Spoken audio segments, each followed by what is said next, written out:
Hello, CheersKevin here, and welcome back to Let's Make a Studio. I have here a box full of carpet tack strips. These were miserable to get up, but hey, I've gotten them up, and that's great.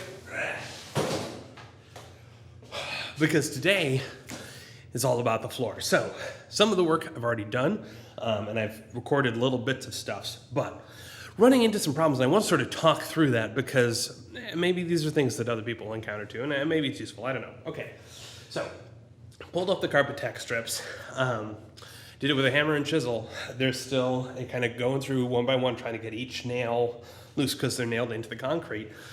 Nails came out, there are a bunch of chips in the concrete, not from the chisel, but from around the nail, because when they come up, they pull some chips of the concrete with them. In theory, I could smooth that out, but since I'm planning on putting underlay over everything, I'm not going to worry about it. Okay, so that's thing number one. Thing number two, I was talking to my fiance, I was like, I think I'm about ready to start laying stuff down. She's like, oh, have you taken all the baseboards off? And I went, oh, you're supposed to take the base. Yeah, you're supposed to take the baseboards off. Yeah, because you need to do this. So the idea with the floating floor is that it needs a little bit of room to breathe, to expand and contract, because you're not gluing it down. It's going to shift a little bit, and so you're supposed to leave a quarter an inch or thereabouts. You should look at the manufacturer for your particular thing or whatever. It's supposed to leave that amount of a gap between the wall and the edge of where your flooring is going down. And in theory, you could just say, well, I'm going to say the wall is my molding. Then you're leaving a little bit of a gap at the edges of the floor, which looks gross. What you can do then is you can use, there's like a round, like a toe mold, which is like a quarter of a cylinder that you can put at the bottom of your baseboards, and that looks hideous, in my personal opinion. Generally, it's going to be easier to just pull the baseboards off, put the thing down, put the baseboards back on so they cover that gap, and then things can expand just fine. But I need to pull it out. Second thing, that back in this corner here, there is a little PVC cap. And ask the internet, I don't know if that's visible if that's in the camera. Yeah, no, it's sort of visible. It's right back here, right in the back corner here. And I was like, I wonder what that is. Maybe that's a cap they put on the end of where they pour a foundation. I don't know. No, that is a sewer clean out access line. And as such, I probably want to make sure that remains accessible, so if I put stuff on top of it, well, it's not going to be accessible. I don't really want to find out that we can't clean out our sewers at a time when we may need to clean out our sewers. Now, they sell little metal caps that you can put on top of your floor and have a little bolt that goes down through and will screw into the top of that cap. Thing is, it is pretty much the same size as that cap, which means that if I leave the expansion gap, it's probably not going to cover the whole thing. So probably the thing is just, I'll put a potted plant over it. Thanks, Mom, for the suggestion. Another thing I've been worrying about and working on lately, this is a concrete scraper. It sounds very pleasant. Let me give you a taste. And the idea is that this scrapes up the remaining carpet glue and stuff that the former residents did not manage to get up when they were pulling out the carpet. Because I want to make sure that this, I'm not going to try and patch the chips in the concrete, but I am trying to make sure that all of the kind of random glue chunks and stuff are gone and the floor is mostly smooth before we put anything down.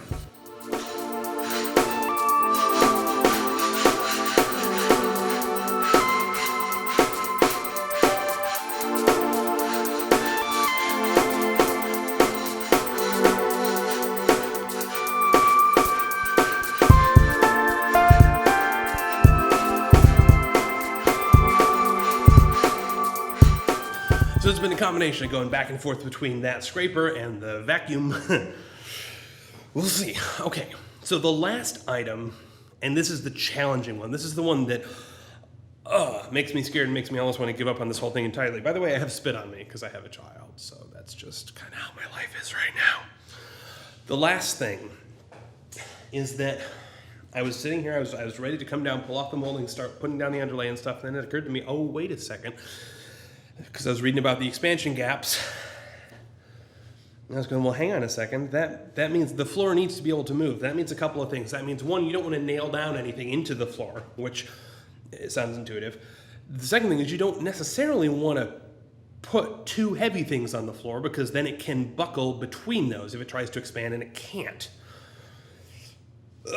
So what counts as too heavy? Well, it's going to depend on the floor and what the floor can handle.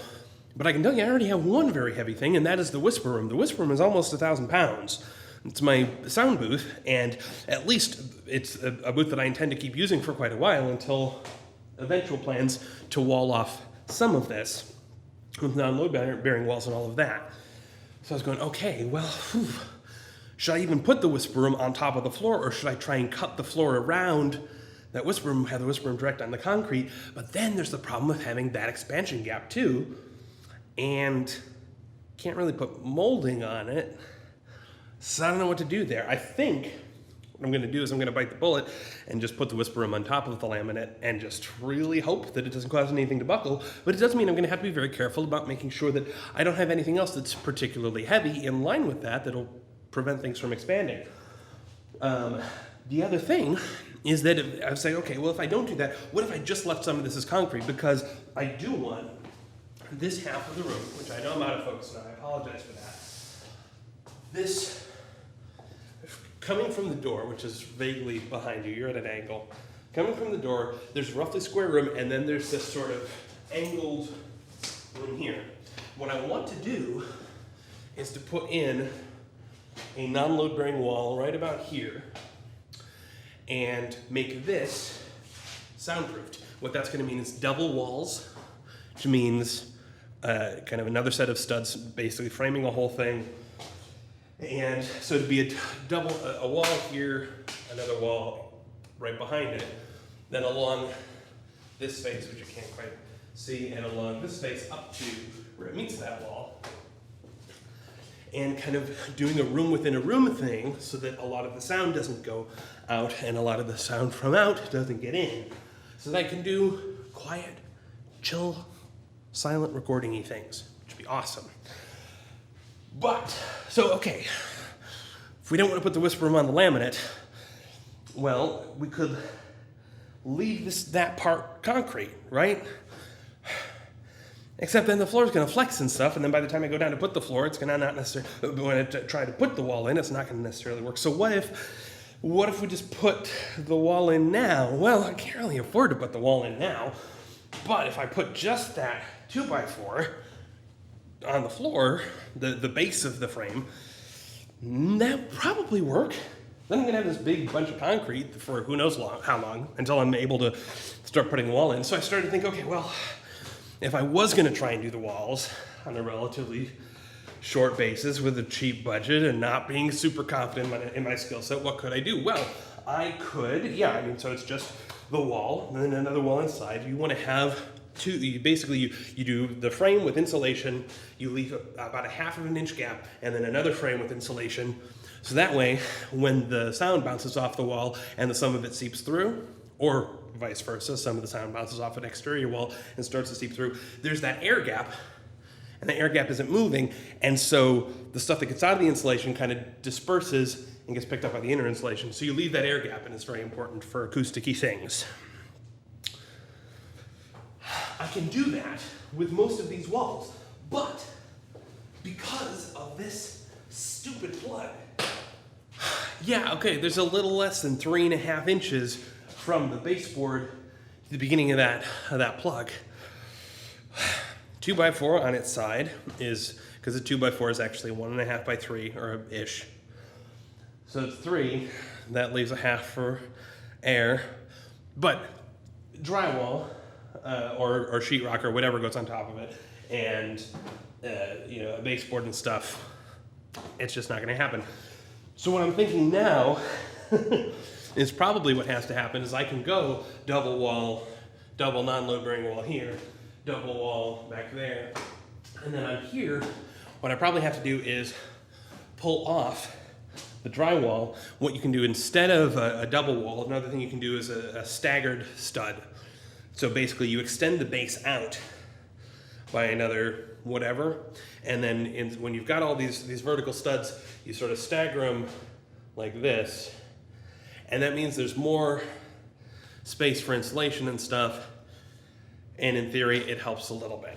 Now this one is an exterior wall that goes to the outside, so I'm not terribly worried about it, but still it's a bummer to know I can't just follow the whole like, oh, well, I'll just kind of inset from this whole strategy.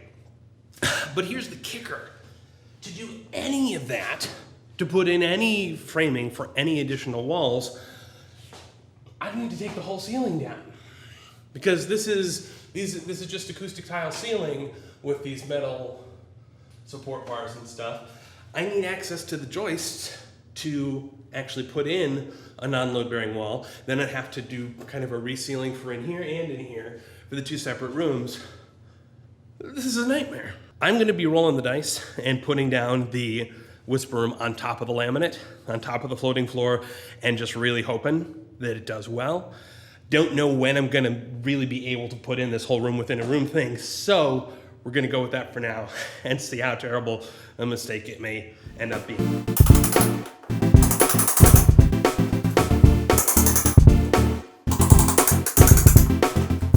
A little pro tip, or rather an amateur tip, because anyway, furniture dolly. I picked one of these up when I was moving a bunch of stuff. Actually, a lot of it was so I had something to throw the whisper room on.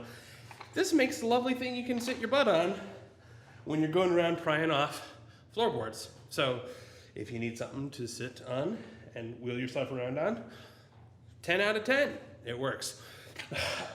Going through, I'm realizing, man, I really should have taken all this trim off before painting the walls. Then I wouldn't have to worry about it when I nail everything back up. In theory, it should all be kind of hidden away anyway, because the floorboards will go, the trim will be going on at the same height or higher than where it was.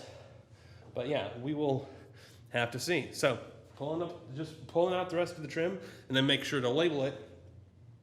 Actually, these are all different sizes, so it shouldn't be. I'll label them all the same.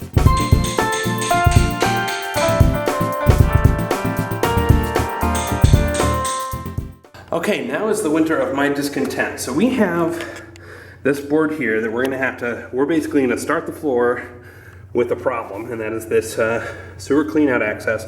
So we basically need to cut this board around that obstacle. And well, that's gonna be fun. I did go through, so there is a little bit of an undercut along most of this drywall. And by the way, there was a little bit of mold underneath the baseboards, behind the baseboards. We'll go ahead and bleach that up before we put new molding back down. But for now, this is what it is. So I'm gonna plan on, let's see, we're gonna leave a 1/4 inch gap there. And basically, I'm just gonna mark where this needs to be. So in addition to cutting around the gap, we also need to leave it a 1/4 inch to expand. So I'm gonna go ahead and mark those. And now the nice thing is that this mostly, we can assume basically this is gonna line up. This is a hex thing underneath here. That didn't sound great. This is a hex thing under here.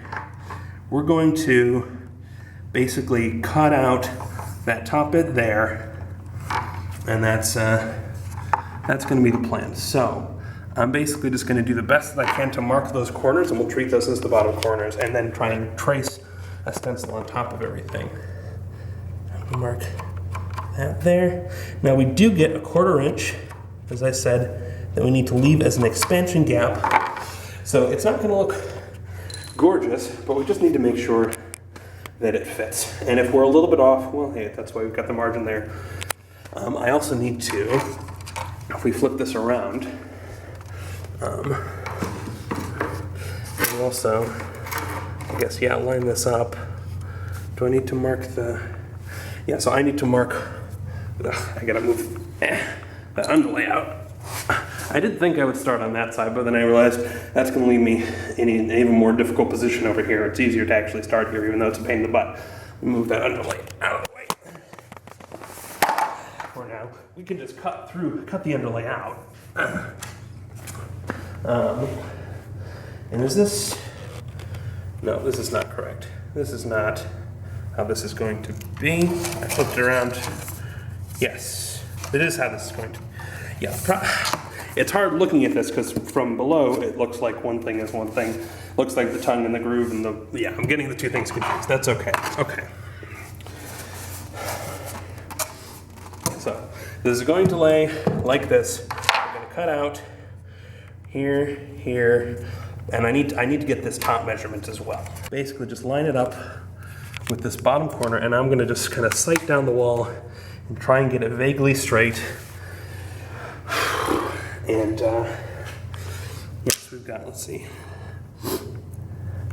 That looks vaguely straight.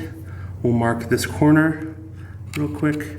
That's not the full height that we need to cut out, but it's the 2-inch mark. Of course, that doesn't mark super well. I'll use this mark. I gotta put the camera down real quick. And there we go. So I will need to take a long straight edge and transfer that down to these marks. And then, yeah, throw that up on the sawhorses and plug in the jigsaw. And I'm not going to show you that because I have no idea how that's going to go. We'll see. I've done enough drawing on here that it almost looks like I know what I'm doing. I think I had a wrong guide, and yeah, it's not going to be perfect, but I think it's going to be close. I ended up running out and grabbing a carpenter square because, hey, you need that for square stuff. We're going to see. I'm going to clamp this down, cut it out. If we lose a piece of wood, then we'll know to be more diligent next time. But yeah, trace basically the shape, then traced a 1/4 inch around it, vaguely. And yeah, we're going to fire up the jigsaw. Nope, I did it wrong. I set this down. It looks like this is the tongue side. That's the groove side. This is the tongue side. We need to be cutting here.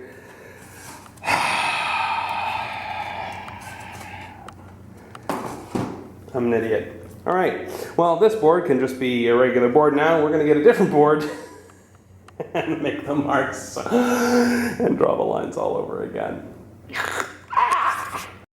Alrighty. That was a harrowing experience. Let's see how this turned out. Now, presumably, probably want to sand that down a little bit. Wait, no, because it's going the other way.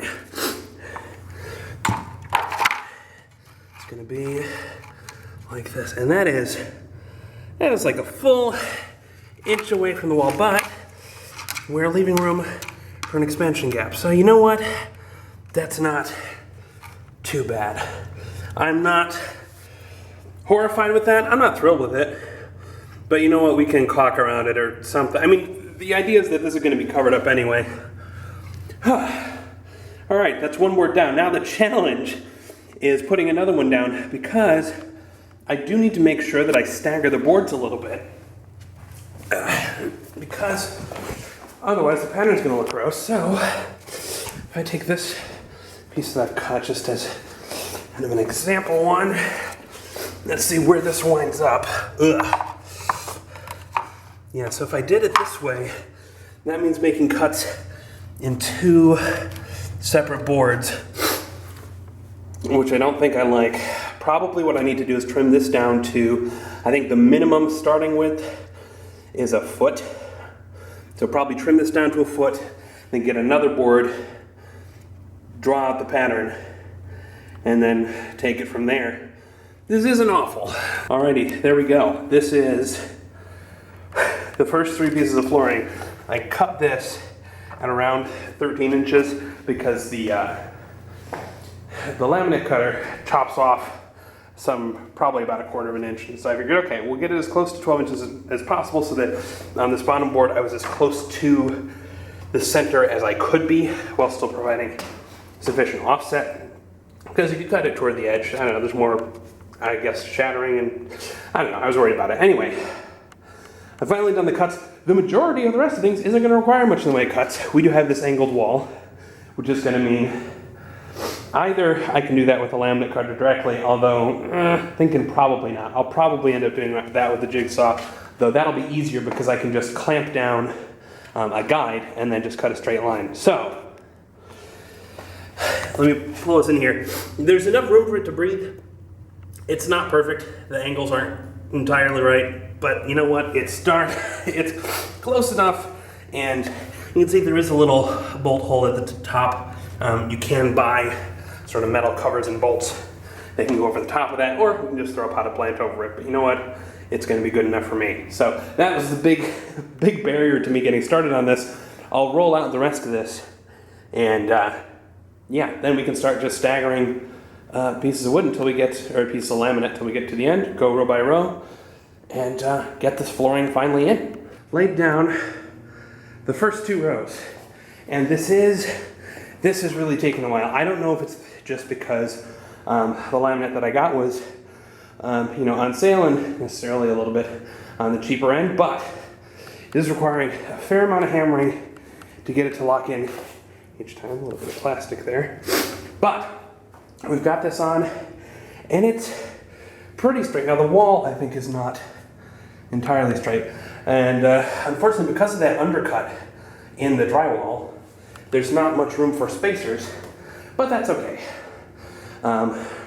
Once we get more of these down, I'll haul the rest of the boxed up laminate and kind of lay it down on here. Probably once we get the first, once we get this first strip of underlay done, I can go ahead and stack the materials on here and then work my way that way. Maybe we'll do 2 strips and then move stuff in. I don't know.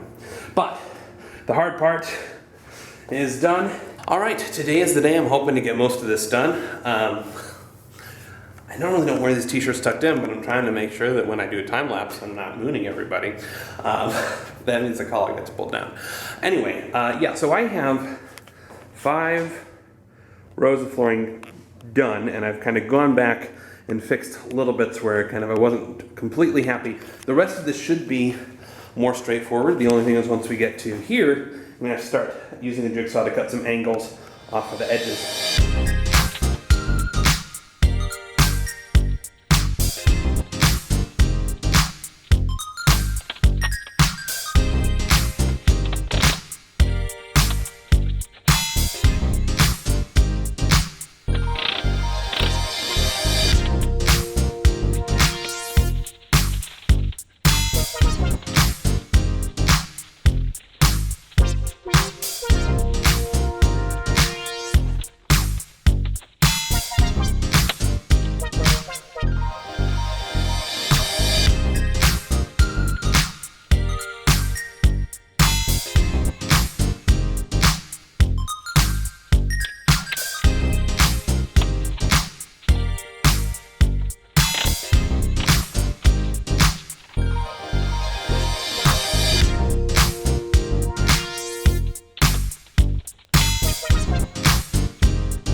I'm stopping for the day.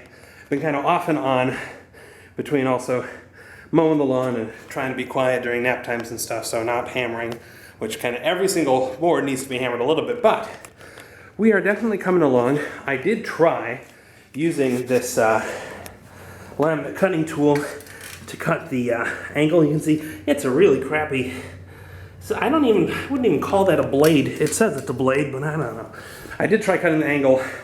It was It was enough that I could force that one board over there to work, although I am kind of cheating a little bit with the amount of gap that's supposed to be left right down in there. But I think for the remainder of this wall, I'm going to need to use the jigsaw to get those angled starter cuts. So that's going to take a little bit more time when we come back to this, but the kid is winding down, and therefore we need to wind down as well. But I'm pleased. One thing I will recommend, if you're doing anything like this, buy knee pads.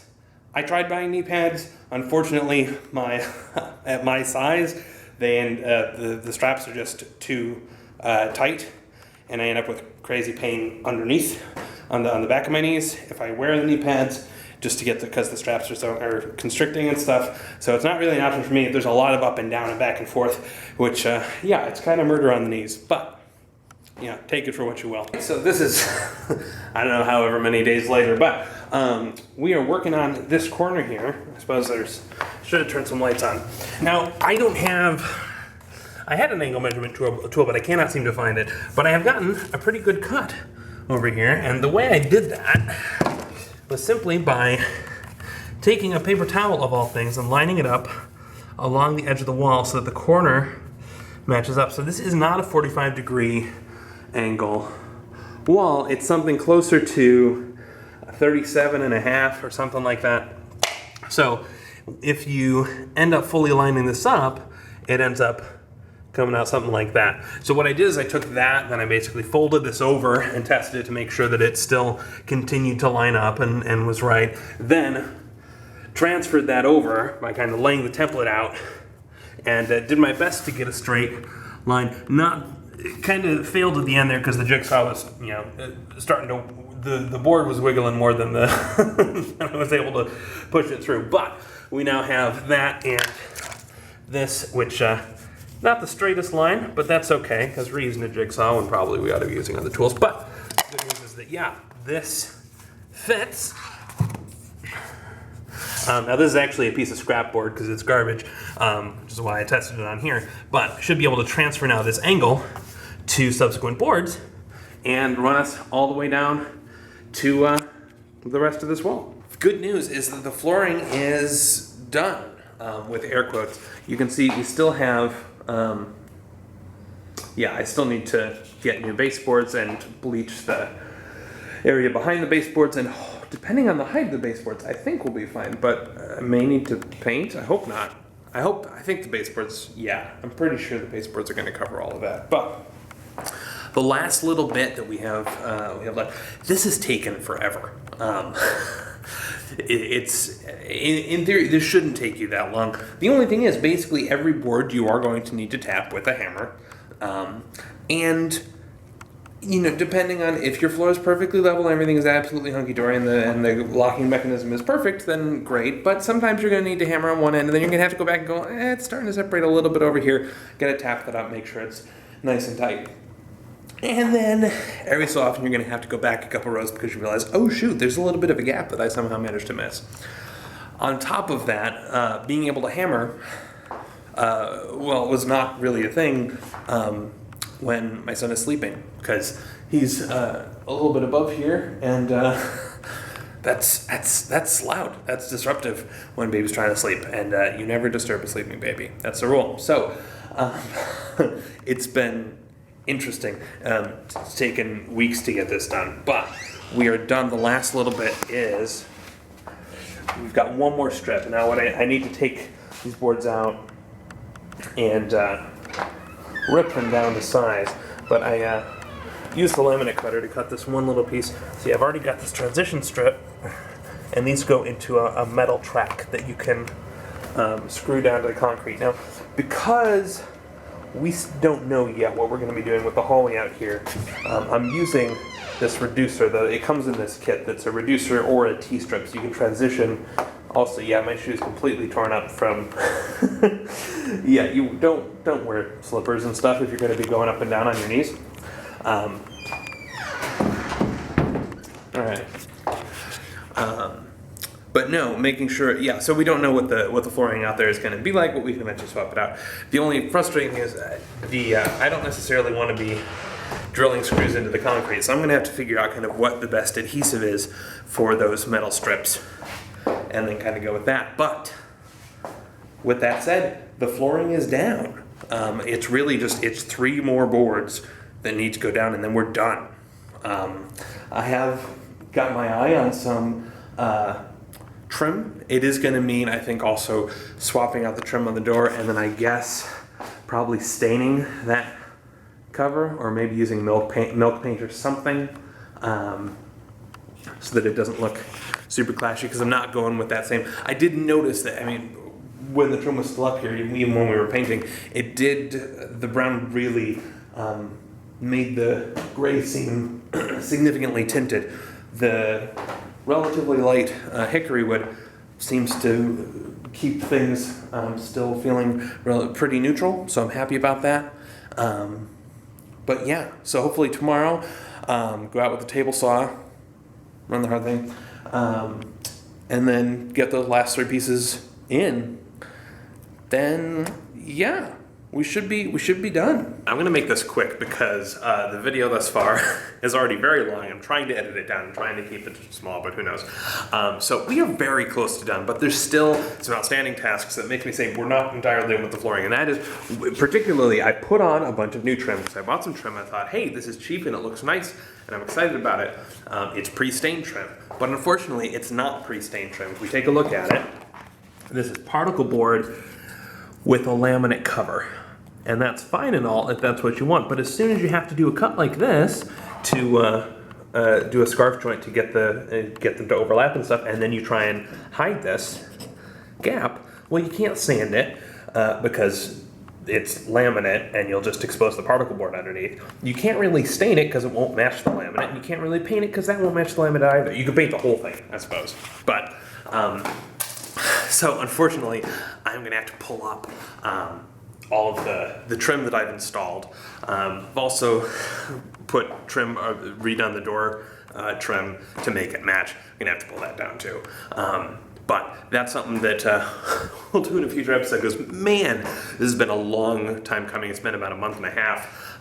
Last thing that I need to do also is I was very proud of getting this to work. I got the floor reducer strip on. It's actually 2 reducer strips that are feathered. You can see the gap right here, but unfortunately this is coming up a little bit, so I'm gonna need to redo that. I bought a new one. The problem is that I didn't necessarily want to drill a bunch of holes in the concrete for the metal track that you insert that into. Sorry, not the light. And so rather than drill into the concrete, I decided to use a concrete metal epoxy. Turns out that's just not going to cut it, particularly just because of the way that the reducer is very, very tight on that strip and really wants to bend up and pull up like that. So we'll go ahead, we'll drill into the concrete. I've got replacements, I'll go ahead and cut that. But that will all have to be in the next the next episode of Let's Make a Studio. Hopefully that should be just some touch-ups. So buying some new, relatively cheap, but unstained trim so that we can do it ourselves. Getting that all installed. I think I may have to take the one door down because one of the ball catches doesn't quite get in there, but hopefully we'll get the doors properly shutting and stuff too. And yeah, get that reducer fixed. And then finally vacuum up all of the sawdust and stuff in here, because man, I have not been treating this floor super great since it went down. Shame on me. But appreciate you sticking through, and let me know what you've been working on in the past month and a half or whatever. I will see you in the comments. Cheers.